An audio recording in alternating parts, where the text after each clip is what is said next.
आज का श्लोक है अध्याय 10 श्लोक संख्या 2, है ना। न मे विदुः शूरगणः प्रभवं न महर्षयः अहमादिर्हि देवानां महर्षिणां च सर्वशः। यस, बहुत दिनों बाद आई है मीना माता जी। यस, आप कीजिए। हरे कृष्ण माता जी, सबको दंडवत प्रणाम। मैं कभी नहीं, मैं मेरे विदु जानते हैं सुरगणा देवता प्रभवम उत्पत्ति या ऐश्वर्य को। मैं कभी नहीं, महर्षि बड़े बड़े ऋषि अहम मैं हूँ। आदि उत्पत्ति है ही निश्चय ही देवानाम देवताओं का, महर्षि नाम महर्षियों का, जय भी सर्वश सभी तरह से। हरे कृष्ण।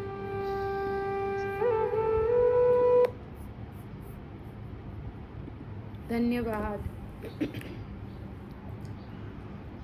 क्या कह रहे हैं यहाँ पर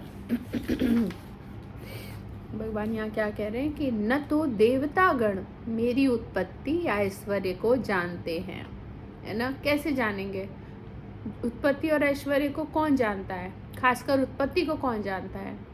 जो उनसे पहले से हो यहाँ, है ना। बच्चे की उत्पत्ति माता पिता दादा दादी इत्यादि जानते हैं। बच्चे का छोटा भाई, बच्चे के बाकी के आगे के जो लोग आए हुए वो नहीं जान सकते।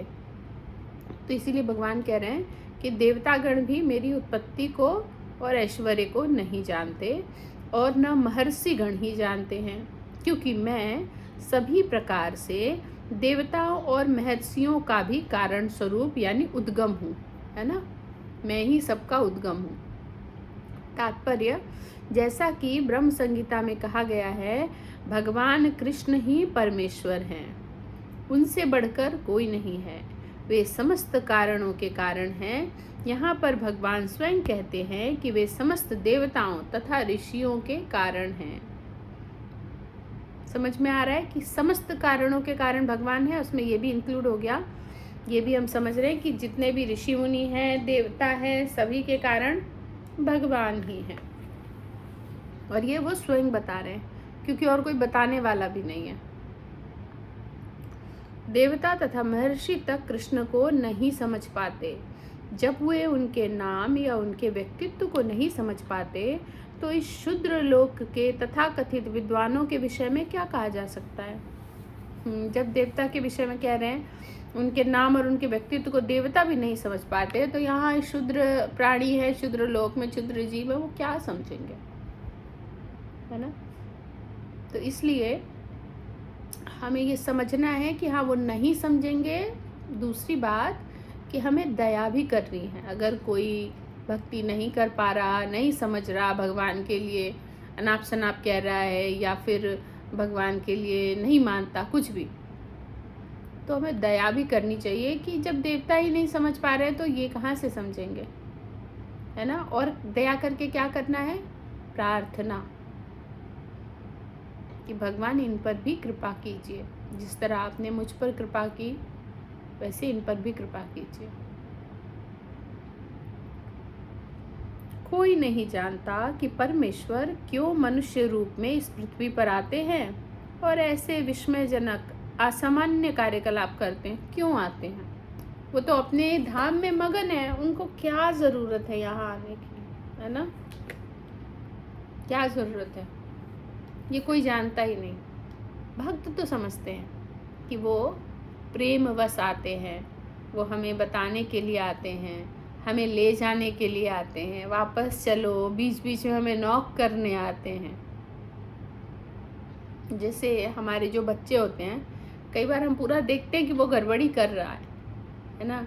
रात में जागना, दिन में जल्दी नहीं उठना, देर से उठना, या फिर कई बार रिप्लाई अच्छे से ना करना, कई बार झल्लाना, कई बार कुछ भी, प्रसाद लगा हुआ, भोग लगा हुआ ना पाना, कुछ भी हो सकता है। लेकिन एक माँ 10 बार क्रोध करने के बाद भी वो चुप नहीं रहती, वो फिर जाती है मर्सीफुल होकर, बेटा ये कर लो, ऐसे कर लो, है ना। क्यों? दया, माँ का प्रेम रहा नहीं जाता। अगले क्षण उसने हो सकता है 4 सुना दिया हो, बेइज्जती कर दी हो, फिर भी जाएगी माँ। तो एक माँ का प्रेम ऐसा है, तो व्हाट्सअप मतलब भगवान का प्रेम कैसा हो सकता है ना, जो समस्त माँओं के भी माँ है।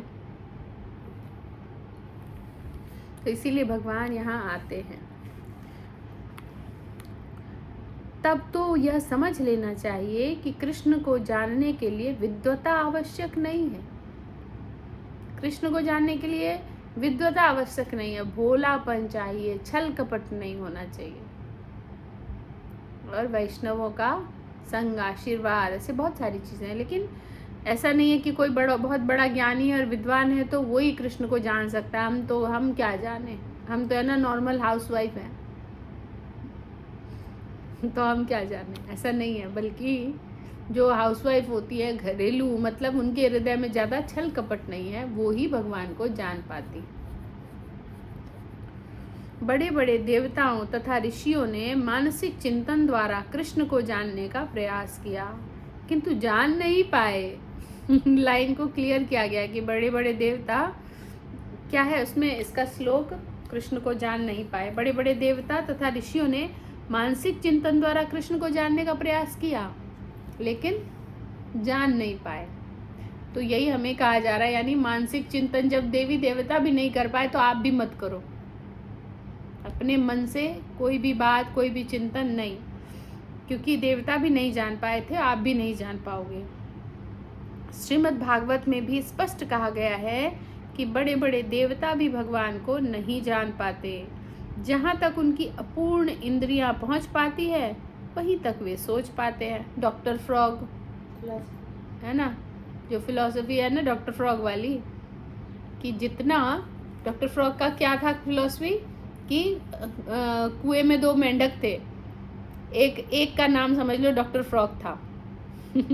या हम ऐसा समझते हैं कि 2 मेंढक थे, एक बाहर से आ गया था। समुद्र का जो मेंढक है वो बाय चांस से बरसात में कहीं से बह के आके कुएं में गिर गया।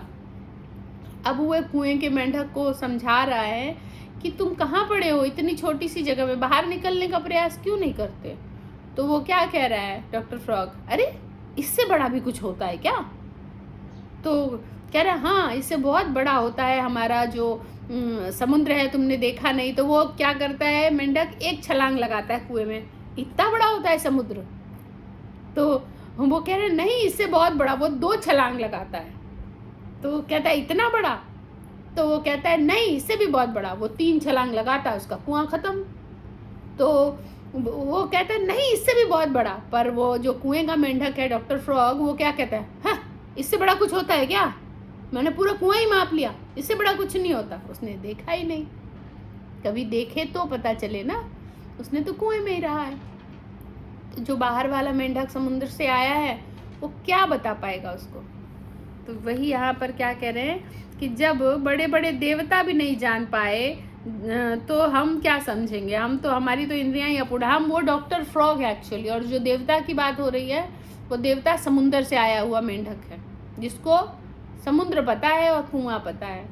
पर समुद्र से भी विशाल कुछ हो सकता है, वो तो कुछ किसी को पता ही नहीं है। तो सीधी सिंपल बात समझ लीजिए कि हम कौन है, डॉक्टर फ्रॉग, हम नहीं समझ सकते। ये शरणागति होगी तो हृदय में स्फुरण हो जाता है। तो जहां तक उनकी अपूर्ण इंद्रियां पहुंच पाती है वहीं तक वे सोच पाते हैं। हमारी इंद्रियां ही मेंढक, हमने वही कुएं को देखा है, उससे बड़ा तो देखा ही नहीं, तो हम सोचेंगे कैसे।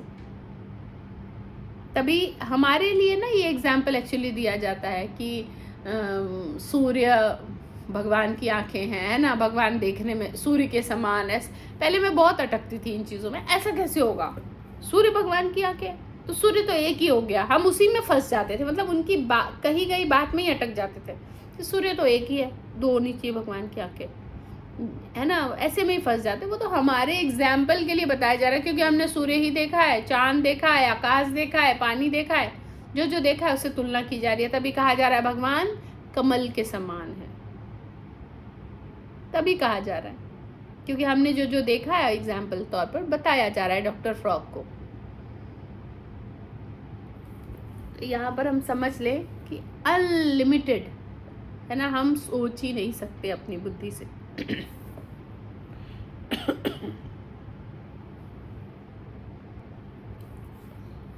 तो श्रीमद् भागवत में स्पष्ट कहा गया है कि बड़े से बड़े देवता भी भगवान को नहीं जान पाते, जहाँ तक उनकी अपूर्ण इंद्रियां पहुँच पाती हैं वहीं तक वे सोच पाते हैं और निर्विशेषवाद के ऐसे विपरीत निष्कर्ष को प्राप्त होते हैं, है ना। फिर वो कैसा निष्कर्ष? निर्विशेषवाद का विपरीत निष्कर्ष कि देवता को, भगवान को देखा तो है नहीं, तो भगवान नहीं है साकार रूप में, शक्तियों का कुछ आभास हो रहा है, तो कोई शक्ति तो है, कोई तेज तो है ना, पर देखा नहीं है तो है नहीं। जो प्रकृति के तीनों गुणों द्वारा व्यक्त नहीं होता या कि वे मन चिंतन द्वारा कुछ कल्पना करते हैं, किंतु इस तरह के मूर्खतापूर्ण चिंतन से कृष्ण को नहीं समझा जा सकता। तो बार बार कहा जा रहा है, मन चिंतन से भगवान को समझने का प्रयास ना करें, कभी नहीं समझ पाएंगे, कोई आइडिया ही नहीं लगा पाएंगे कि क्या, कैसे, कहाँ। मात्र शरणागति, गुरु की वाणी पर दृढ़ विश्वास और ध्यान से सुनना, हियरिंग मोस्ट इम्पॉर्टेंट। सुन सुनकर विश्वास रखकर हम धीरे धीरे कुछ थोड़ा तो जान पाएंगे, कुछ थोड़ा। वो हमारे वहाँ तक पहुँचने के लिए काफ़ी है कि हम और करीब जाएं। यहाँ पर भगवान अप्रत्यक्ष रूप में यह कहते हैं कि यदि कोई परम सत्य को जानना चाहता है तो लो, मैं भगवान के रूप में यहाँ हूँ। कोई अगर परम सत्य को जानना चाह रहा है तो खुद ही कह रहे हैं कि लो, फिर मैं भगवान के रूप में यहाँ हूँ, मैं परम भगवान हूँ। इस लेवल तक भगवान को कहना पड़ रहा है कि मैं ही कौन हूँ? परम भगवान हूँ। मनुष्य को चाहिए कि इसे समझे। यद्यपि अचिंत भगवान को साक्षात रूप में कोई नहीं जान पाता, क्योंकि भगवान कौन है? अचिंत है, साफ साफ लिखा गया है, हमारी चिंतन के परे, हम समझ ही नहीं सकते। तो अचिंत भगवान को कौन जान पाएगा? जो सीधा सीधा कह दिया, ऐसा नहीं कह रहे कि चिंत्य भगवान है, अचिंत्य। हम कितना भी सोच ले नहीं समझ पाएंगे, क्योंकि हम क्या सोचते हैं? जो हमारी बुद्धि होती है हम वही सोचते हैं, है ना। एक व्यक्ति के बारे में हम अपनी क्या राय देते हैं? जैसी हमारे हृदय में जैसी जैसी जितनी डिक्शनरी के वर्ड हैं, उस वर्ड में से हम उस व्यक्ति के बारे में राय देते हैं। अगर हमारा मन बहुत संकीर्ण है, फिर अगर सामने वाला जो बच्चा है उसने कुछ ऐसी बात कही, नॉर्मल भी कुछ है ना, फ्रेंड्स की बात, गर्लफ्रेंड, तो हम अपनी संकीर्ण मानसिकता से उसे देखेंगे। लेकिन अगर हमारी मन थोड़ा उससे खुला है तो हम थोड़े खुले विचारों से देखेंगे कि नहीं, ये इसने जस्ट कहने के लिए ऐसा कहा है। होता है ना। तो ये हमारी बुद्धि या तो संकीर्ण है या थोड़ी खुली है, बस पूरी नहीं है। लेकिन फिर भी इतने में भी हम किसी को देखने की जो परिभाषा है, हमारी देखने की जो समझ है, वो बदल जाती है ना। बारिश हो रहा है, कोई क्या देखता है, उफ, फिर किचकिच हो गई, बारिश हो गई, पता नहीं है बारिश क्यों होती है। कुछ लोग देख रहे हैं कि अच्छा बारिश हो गई, थोड़ी गर्मी जाएगी। कुछ लोग देख रहे हैं पानी भर गया, कैसे जाएंगे। कुछ लोग बारिश में पकोड़े खाएंगे, पकोड़े बनाओ, है ना। कुछ लोग बारिश आई तो हमारी भव्या भजन गाने लगती है। तो सबका अपना है, सबका अपना है। तो यहीं पर इतने ही सारे अपूर्ण लोग हैं, डॉक्टर फ्रॉग हैं, उनके बीच इतने मतभेद हो रहे हैं। तो यहाँ पर तो भगवान है जो पूर्ण है, जो अचिंत्य है, उनको कौन सोच और समझ सकता है।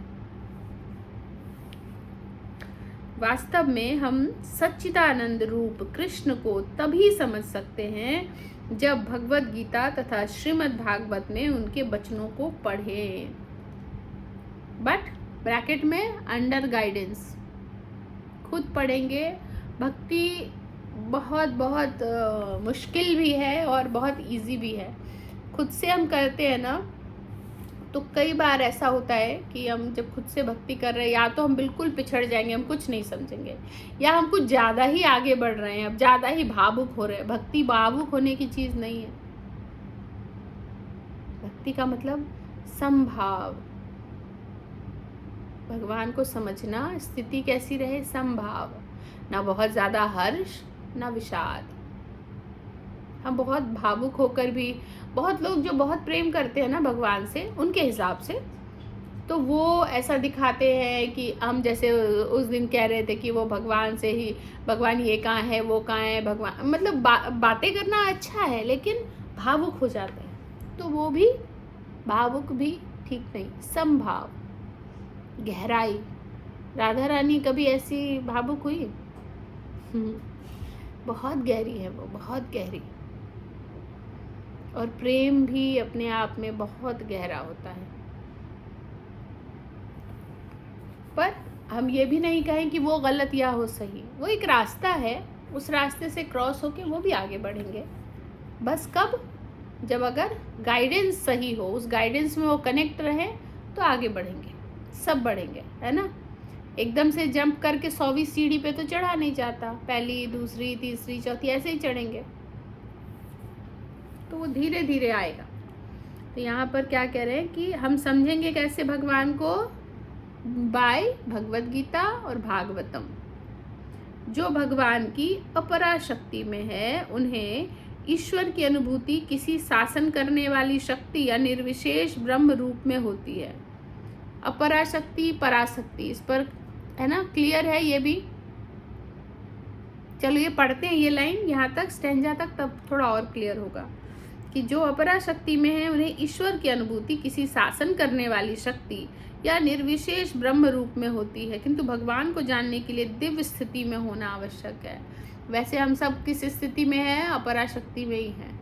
लेकिन अगर हमारा भाग्य बहुत अच्छा रहा, हमारी भक्ति अच्छी रही, हम कंट्रोल में आ जाएंगे राधा रानी के, पराशक्ति के, तब हम सही सही भगवान को समझ पाएंगे, है ना, और गुह्यतम। चूंकि अधिकांश लोग कृष्ण को उनके वास्तविक रूप में नहीं समझ पाते, अतः वे अपनी अहेतु की कृपा से ऐसे चिंतकों पर दया दिखाने के लिए अवतरित होते हैं। सोचो कि ऐसे चिंतकों पर दया दिखाने के लिए भगवान यहाँ आते हैं। उनको क्या पड़ा है, अपने में मस्त रहे भाई, है ना, लेकिन नहीं, उन पर दया दिखाने भगवान यहाँ अवतरित होते हैं। ये चिंतक भगवान के असामान्य कार्यकलापों के होते हुए भी भौतिक शक्ति यानी माया से कलमशग्रस्त होने के कारण निर्विशेष ब्रह्म को ही सर्वश्रेष्ठ मानते हैं। ये उन शक्तियों की बात हो रही है जो भगवान के निर्विशेष रूप को पूजते हैं या निर्विशेष ब्रह्म को सर्वश्रेष्ठ मानते हैं, क्योंकि वो क्या है? भौतिक शक्ति से माया। कौन सी माया? अभी हमने क्या पढ़ा था? कौन सी शक्ति? अपरा, उसके कंट्रोल में है। केवल भक्तगण ही जो भगवान की शरण पूर्णतया ग्रहण कर चुके हैं, भगवत कृपा से समझ पाते हैं कि कृष्ण सर्वश्रेष्ठ हैं। केवल भक्तगण। कई बार हमें लगता है हाँ ये सही बात है, हम तो समझ गए कि कृष्ण सर्वश्रेष्ठ है। नहीं समझे, अभी भी नहीं समझे। हम ये जानते हैं कि कृष्ण सर्वश्रेष्ठ है, हम ये मानते नहीं हैं।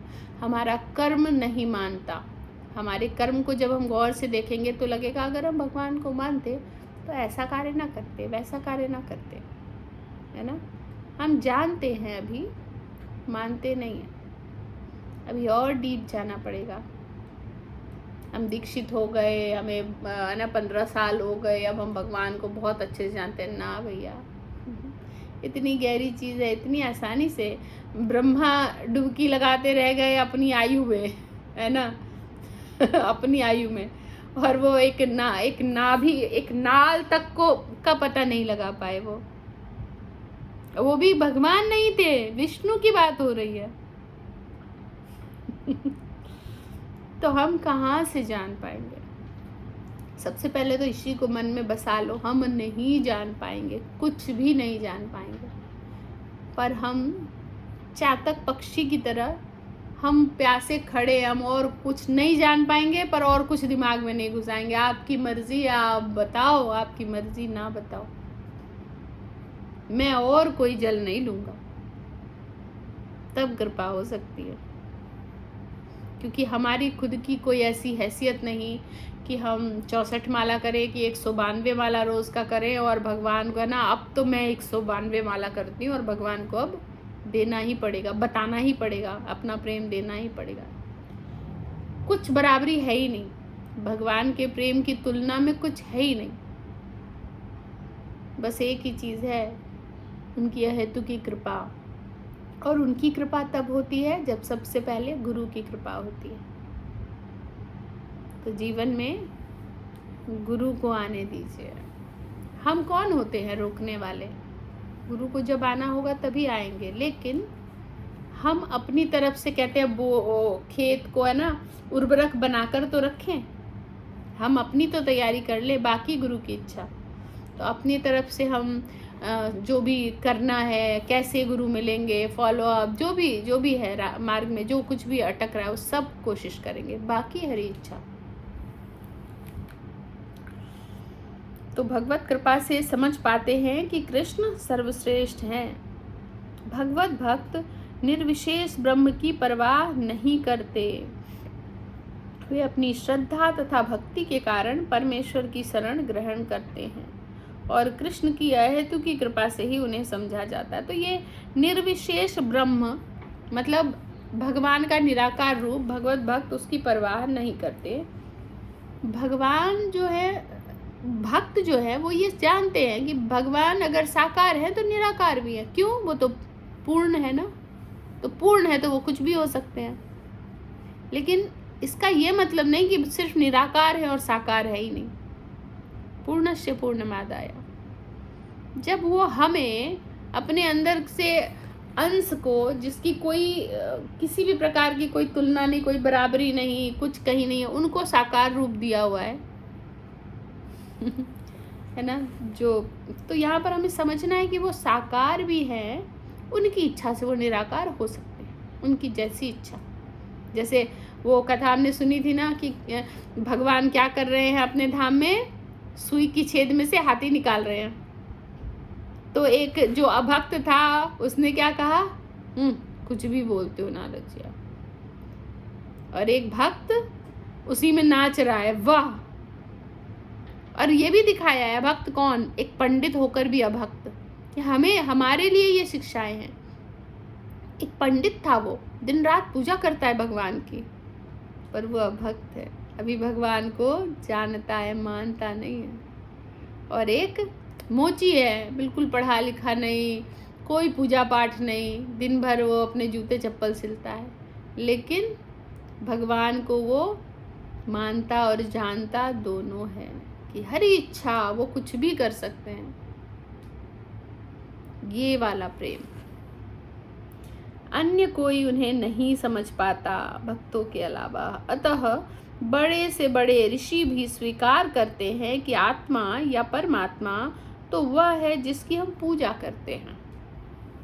बड़े से बड़े ऋषि ये स्वीकार करते हैं कि आत्मा और परमात्मा तो वह है जिसकी हम पूजा करते हैं। मतलब परमात्मा तो हम समझ गए भगवान, और हमारे अंदर जो आत्मा है वो भी कौन है, उनका ही रूप है, उनका ही अंश है। तो इसलिए ये समझना है कि आत्मा और परमात्मा सब, हम भी अपने आप को जब ना उनसे जोड़कर, हम उनके ही अंश हैं, जोड़कर समझेंगे तो ज़्यादा कनेक्ट महसूस करेंगे। हमारे अंदर जो कुछ भी आ रहा है, इच्छाएं, अच्छाई बुराई विकार, कुछ भी सब भगवान का ही गुण है। तो अच्छा, भगवान का गुण, भगवान में भी विकार है क्या? हम यहाँ पर हैं, हम जो जगह पर हैं ये दूषित है, हमारा पात्र दूषित है, इसलिए हमारा सब दूषित है। भगवान का वो सब कुछ भी दूषित नहीं है, सब कुछ दिव्य है। और थोड़ा एग्जाम्पल हमने देखा भी, भगवान दिखाने के लिए तो आते हैं। चोरी करना विकारी तो है, पर लो भगवान चोरी कर रहे हैं तो दुनिया उसका गान कर रही है, सबको आनंद आ रहा है ना। भगवान अगर युद्ध छोड़कर भाग रहे हैं तो उनको नाम दिया जा रहा है रण छोड़। हमें क्या कहा जाएगा, क्या कहते हैं जो पीठ दिखाकर भागते हैं उनको? कायर। कायर। और भगवान के लिए रण छोड़। तो हर एक चीज हम देख सकते हैं, चाहे वो दिव्य है, चाहे वो हमारे हिसाब से कि दिव्य नहीं है, कम है। भगवान वो सब कुछ करते हुए भी, है ना, सच्चिदानंद बने हुए हैं। और भगवान हमारे लिए ही हमें बताते हैं। ब्रह्मा कौन है? कहते हैं तुम्हारा शरीर किससे बना है? पंच महाभूत से ना। ब्रह्मा का शरीर ज्ञान से बना हुआ है। वाह!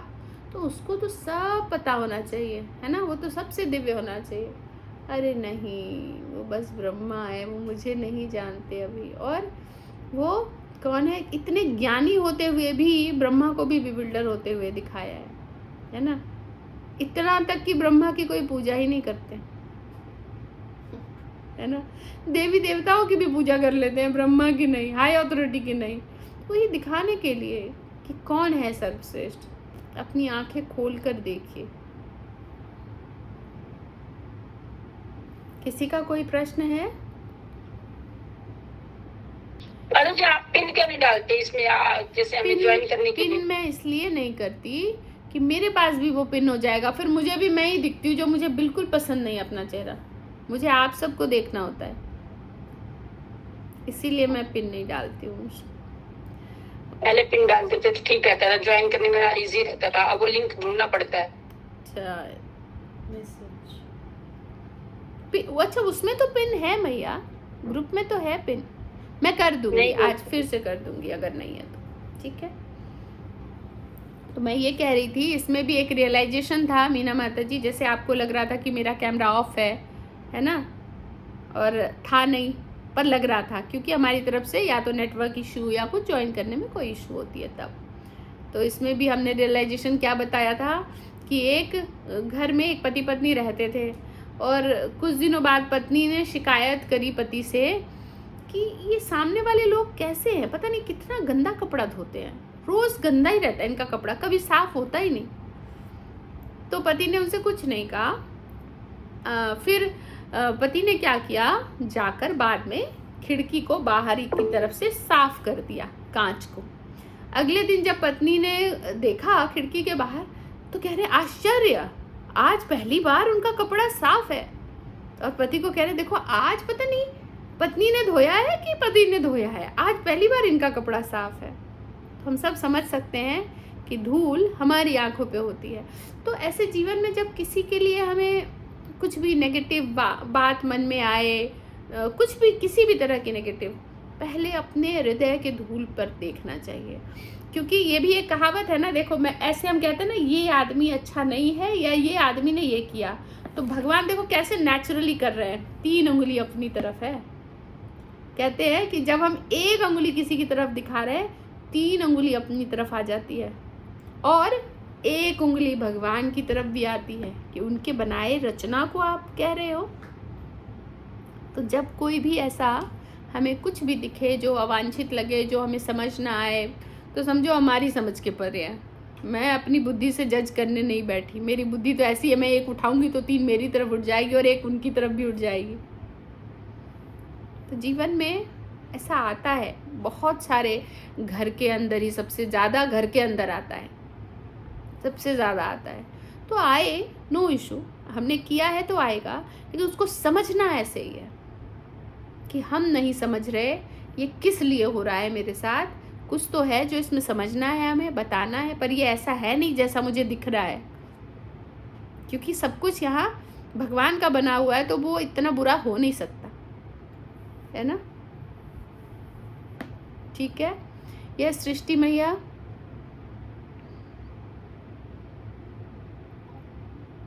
हरे कृष्ण माता जी, माता जी इसका जो अर्थ दिया है, ये वाला क्वेश्चन है मेरा, 2 क्वेश्चन है। जो अर्थ है, ना तो देवतागण मेरी उत्पत्ति या ऐश्वर्य को जानते हैं और ना महर्षिगण ही जानते हैं, क्योंकि मैं सभी प्रकार से देवताओं और महर्षियों का भी कारण स्वरूप उद्गम हूँ। ऐसा क्यों कह रहे हैं भगवान की? अगर भगवान कारण स्वरूप हैं देवताओं और महर्षियों के, तो भगवान, तो वो भगवान का क्या लिखा है, उत्पत्ति क्यों नहीं जानते हैं? मतलब जानते कौन जानता है? कौन जानता है कि भगवान उद्गम है? कोई नहीं, इक्का दुक्का कोई भक्त, बाकी तो सब यही जानते हैं। अगर वो समझते कि भगवान ही सब चीज़ों के उद्गम है, तो वो भगवान की पूजा करते। वो शनिदेव की मंदिर में लाइन लगाकर तेल नहीं चढ़ाते, है ना? या बाकी और देवी देवताओं की, माता रानी के लिए लाखों लाखों का खर्चा जागरण करवाते, ऐसा नहीं करते वो। तो ऐसा तो है कि कोई नहीं जानता। देवता का महेश्वर कहा गया है ना, वो तो भगवान के परम भक्त होते हैं, तभी तो वो सब में बैठे हुए हैं। अगर वो नहीं मानते भगवान को? नहीं, थोड़ा सा समझिए। अगर सृष्टि मैया भगवान की परम भक्त हो जाएगी तो सृष्टि मैया कभी देवी देवता नहीं बनेगी। भक्त है, वो भक्त है, लेकिन उनकी कुछ अपनी इच्छाएं थी। उन्होंने बहुत पुण्य कर्म किए, बहुत अच्छे कर्म किए, उनकी कुछ इच्छाएं थी, कुछ भोगने की इच्छा, और साथ में उन्होंने बहुत अच्छे कार्य, बहुत, जो हम सोच भी नहीं सकते, तो ऐसा कुछ किया तो भगवान ने उनको देवता बना दिया कि वहाँ सुख करो, लंबी आयु जियो। भक्त को कभी देवता नहीं बनाते। देवता बनाकर तो अपने आप से दूर करना हुआ। वो देवता जो विष्णु तक नहीं पहुंच सकते, भगवान तक क्या पहुंचेंगे, है ना। तो भक्त जो होते हैं वो सीधी अथॉरिटी, वो तो सीधा भगवान के पास जाते हैं। So powerful. आप समझ रहे हो आप क्या चीज़ कैरी करने की कोशिश हम कर रहे हैं, कि भक्त देवी देवताओं से कहीं ज़्यादा पावरफुल होंगे। इसलिए भक्त की भावना यहाँ रहते रहते, भक्त कहते हैं इस जीवन में रहते रहते वो कर्म और विचारों से ऐसा हो जाता है कि देवी देवता उसके साथ रहना चाहते हैं। वो भक्त बनना है। प्रभुपाद ने हमें छोटी मोटी जिम्मेवारी नहीं दी है, तो अब उस भक्त को बनने के लिए आप कितना एफर्ट लगाएं वो आप देखें।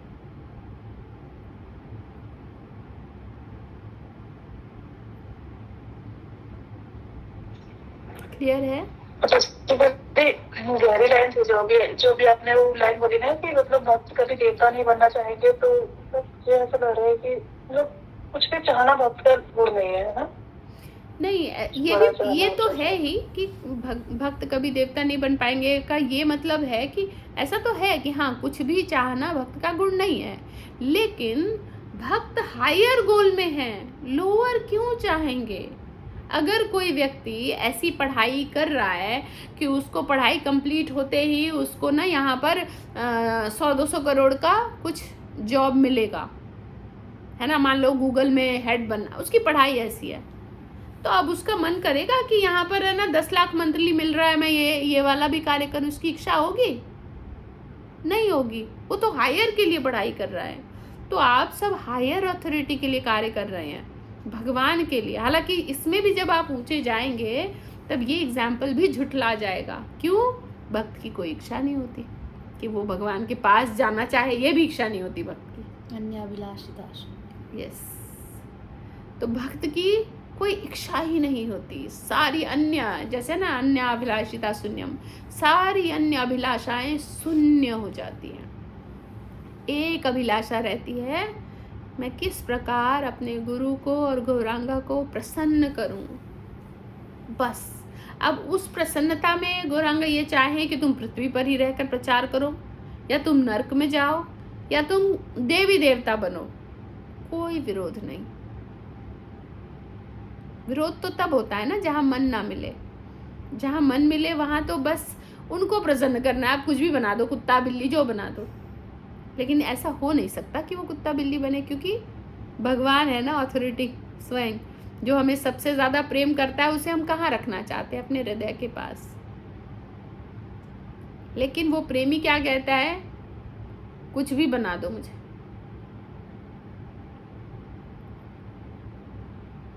ठीक, तो प्रेमी फिलहाल तो यही दिखाता है कि वो कुत्ता बन के घूम रहा है, पट्टा पहन के, गले में पट्टा पहन लेता है कि हम कुत्ते हैं। अब हम स्ट्रीट डॉग नहीं हैं कि कोई भी आके हमें मारे, उठा ले, खाना ना दे, कुछ भी करे। नहीं, हम स्ट्रीट डॉग नहीं हैं, है ना।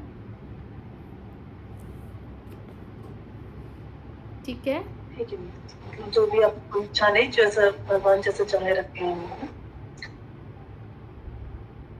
और माता जी, ये इस वाले पेज के लास्ट वाली लाइन है बिल्कुल, चूंकि अधिकांश लोग कृष्ण को उनके वास्तविक रूप में नहीं समझ पाते, अतः वे अपने अहतों की कृपा से ऐसे चिंतकों पर दया दिखाने के लिए अवतरित होते हैं। मतलब कैसे चिंतक? ऐसे चिंतकों पर जो लोग भगवान को, अभी यहाँ पर तो हमने देखा ना कि निराकारवाद की बात हुई है, लेकिन ये और लोगों में भी हम समझ सकते हैं कि जो भगवान को नहीं समझ पाते, बहुत सारे लोग हैं, बहुत सारे नहीं हैं, मतलब कुछ ही लोग हैं जो कोशिश कर रहे हैं समझने की, बहुत 0.001% कहेंगे, उसमें से भी और जाएंगे तो कुछ ही लोग हैं जो आगे जाकर समझ पाएंगे, लेकिन बाकी सारे लोग हैं जो समझ नहीं पाते भगवान को। लेकिन यहाँ पर जैसे जो भगवान का निराकार रूप को पूजते हैं, बहुत मेहनत कर रहे हैं सब कुछ, लेकिन भगवान को समझ नहीं पा रहे, तब भगवान प्रकट होते हैं उनके लिए, उनको बताने के लिए।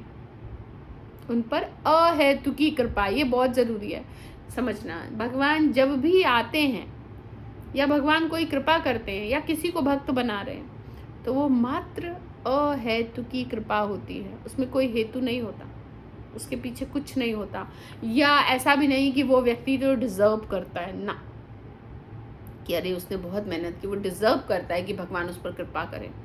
नहीं, दुनिया की कोई ऐसी शय नहीं जो ये डिजर्व करे कि उसको भक्ति मिल जाए। भक्ति तो हमें बस हमारे गुरु ने दया, बस उन्होंने अहेतु की कृपा की और उन्होंने बता दिया रास्ता। अभी आई नहीं है पर उन्होंने रास्ता बता दिया कि ये है, आ जाओ, तुम भी आ जाओ, तुम भी आ जाओ, है ना। जैसे मैंने एक बार बताया था कि हम वाड़ा टेम्पल गए थे और वाड़ा टेम्पल में क्या हुआ, दर्शन बंद हो गए, एक बज गया, हम एकदम स्पीड में बस लेके गए थे कि जल्दी से ग्रुप जाए, और तो टेम्पल बंद हो गया। अब क्या हुआ, बस में पता चला और लेट हो गया। अब यहाँ से आप मुंबई गए हो, वाड़ा टेम्पल गए हो, है ना, फिर आप जा नहीं सकते, उतनी देर वहाँ रुक नहीं सकते, और भी प्लान है, तो फिर बंद हो गया। तो क्या हुआ, मेरे गुरु ने मुझे फ़ोन किया, नित्यानंद राम प्रभु जी, हाँ माता जी कहाँ पर है, हम सब तो नीचे खड़े हैं, अब तो बंद हो गए ना टेम्पल। अच्छा, मैं जैसे कहता हूँ वैसे आइए, इधर से आइए, लेफ्ट आइए, राइट आइए, इधर लोग मना कर रहे, कहाँ जा रहे हो, टेम्पल बंद है, कहाँ जा रहे हो टेम्पल। हाँ, मैं उनसे ऐसे कर रही हूँ, बता नहीं रही कुछ, ऐसे करके निकल रही हूँ। उनके रास्ते से गई, उन्होंने पीछे के द्वार से एंट्री दिलवा दी, जहाँ भगवान सो रहे थे, पर्दा बंद है और हमारी एंट्री। तो गुरु वो होते हैं, तो इसलिए गुरु पे हमेशा शरणागति।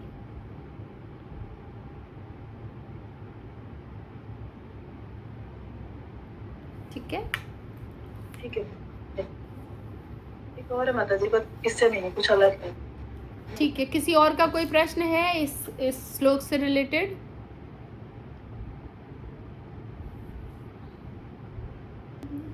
ठीक है, हरे कृष्णा, हम यही समाप्त करते हैं।